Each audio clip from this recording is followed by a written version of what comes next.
இந்த வீடியோ யாருக்குன்னு பாத்தீங்கன்னா இந்த எஸ் லெட்டர்ஸ்ல வர பர்சனுக்கு தாங்க. இவங்க வந்து பாத்தீங்கன்னா நிறைய இவங்கள பத்தி சொல்லியிருக்கேன். ஆனா இவங்களோட இயல்பான ஒரு விஷயம் என்ன தெரியுமா? கோவம் வந்து செம்மையா வருங்க. பேசுறது ஒரு பக்கம் இருந்தாலும் திடீர்னு கோவம் ரொம்ப அதிகமாயிடுச்சுன்னா அடிச்சிருவாங்க. அதுக்கப்புறம் தான் பேசவே ஆரம்பிப்பாங்க. அந்த மாதிரி ஒரு கேரக்டர். ஆனா இவங்கள வந்து நிறைய பேர் ஏமாத்திட்டு தான் இருக்காங்க. இப்ப வரையும் இவங்க ஒருத்தவங்க மேல அந்த பாசத்தை வச்சுட்டு அவங்க நமக்கு உண்மையா இருக்காங்களா இல்லையா அப்படின்ற ஏக்கத்தோடயே இருந்துட்டு இருப்பாங்க.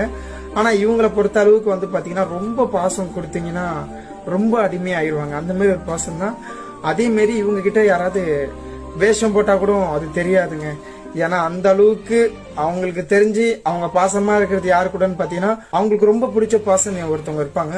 அவங்க மேலதான் ரொம்ப அடிக்டா இருப்பாங்க. யாரு என்ன சொன்னாலும் நமக்கு இவங்க இருக்காங்க அப்படின்ற ஒரு ஏக்கத்தோட இருப்பாங்க. ஆனா அந்த இருக்காங்கன்னு நினைக்கிற ஒருத்தவங்களே இவங்களை கஷ்டப்படுத்தும் போதுதான் இந்த உலகமே வேணான்ற அளவுக்கு அவங்க முடிவு பண்ணிடுறாங்க. சோ அந்த அளவுக்கு ரொம்ப எமோஷனலான ஒரு கேரக்டர், ரொம்ப பாசமான ஒரு கேரக்டர்.